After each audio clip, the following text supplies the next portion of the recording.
Hello and welcome to the Black Cat Bushcraft channel. Today I wanted to share one more technique on how you can easily make fire using a ferrocerium rod with only one hand. You never know when you're going to be out in the woods and you're going to cut yourself and not be able to use one hand or break your arm. You never know, there's a whole host of things that could happen in a woodland environment. But we need to know that regardless of whether I'm injured or not, I can still make that fire when I need to. It's important also not to only practice with your dominant hand, because chances are that'd be the one that gets injured, but also our offhand. So today I'm going to be practicing this technique using my left hand, although I'm right-handed. Stick with me, it's a simple technique. Let's get started on it now. All right, so I've gone ahead and bound up my right arm just to make this a little bit more realistic. What I have here is just a piece of oilcloth, and inside of that I have a couple of sticks of fat wood that I always carry in my pack. And what I'm going to do is process the fat wood using my offhand. And the way I'm going to do that is I'm going to prop my boot and wedge this kind of into the ground a little bit just to get some leverage over it. It takes just a minute to get yourself comfortable. Now, I'm just going to use the spine of my knife and process that down. And this probably won't look graceful,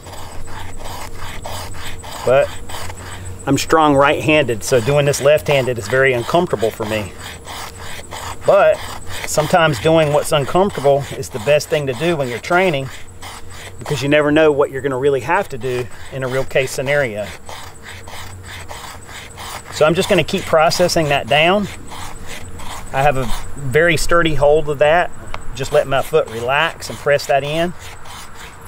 And I'm getting some good scrapings with the spine of my knife here on this fat wood.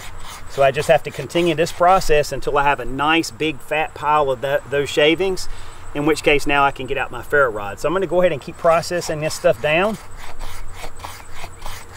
and I'll bring you back as soon as I get that finished. Every once in a while, if you kind of rotate your fat wood, you can scrape some more ridges from that. It just helps to remove the material a little bit easier. You can also always switch feet if it's more comfortable.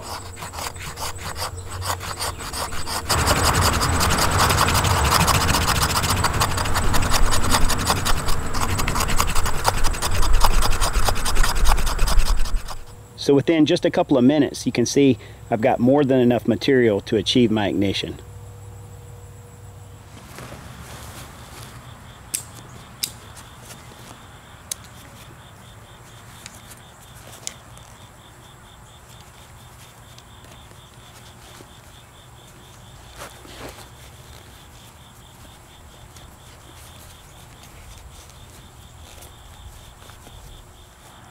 Sometimes it's the things we take for granted that can become the most difficult, like accessing your ferro rod with one hand. All right, so now I've got my fat wood shavings here, and I'm ready to go for my ignition. I'm just gonna lay that stuff here on the ground and set this oilcloth out of the way. All right, so now I've got all my shavings right here on the ground in a small pile. What I'm gonna do is put this ferro rod right here in the center of those shavings, and I'm going to use my boot to press it down into the ground. Now I'm simply going to use the spine of my knife to throw sparks into that.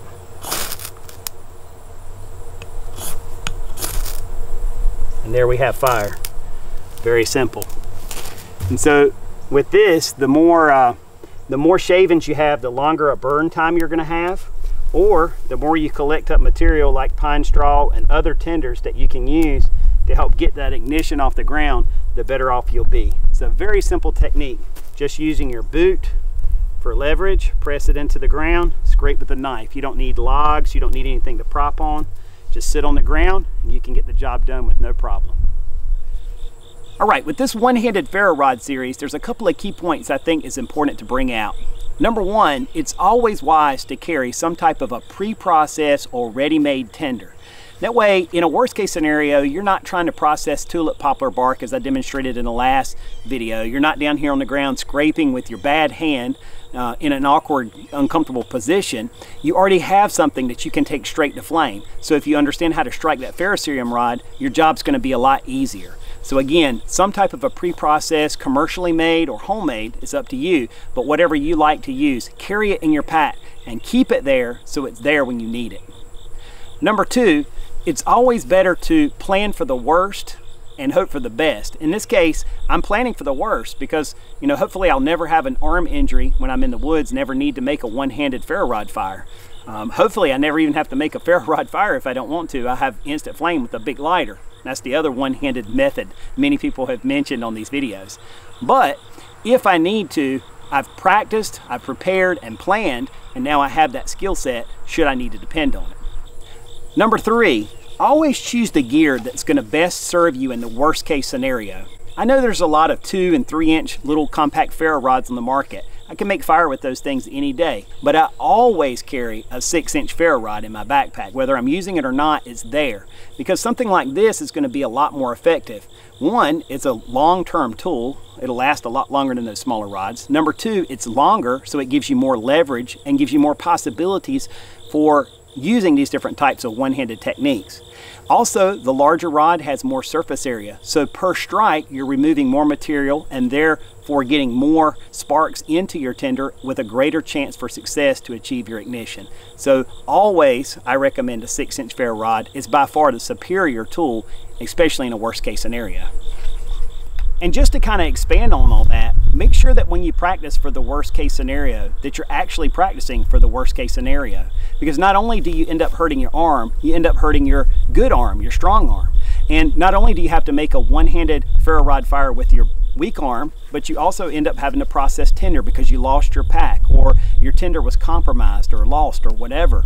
And so now you have to process tulip poplar bark off the landscape or fatwood as I demonstrated in this video, or some other tinder that you have available to you in your immediate area.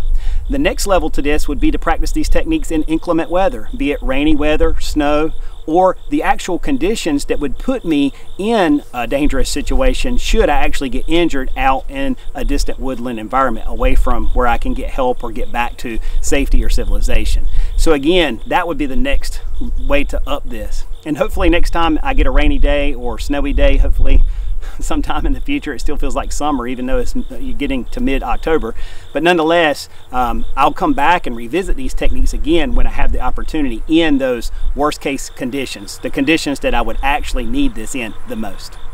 Alright, so I'd like to thank you guys for taking the time to tune in for this video. If you haven't had a chance to see part 1 and part 2 yet, make sure you go back and check those out if you have an interest in it, and hopefully this will kind of sum up the one-handed ferro rod techniques. There's so many more options, so you can come up with many more ways to do this. Just get thinking about it, figure out which way works best for you, practice it on occasion, and when you need that skill set, you'll own it. Thank you for your time, interest. Hope to be back with you with another video again very soon, and until that one, take care. God bless.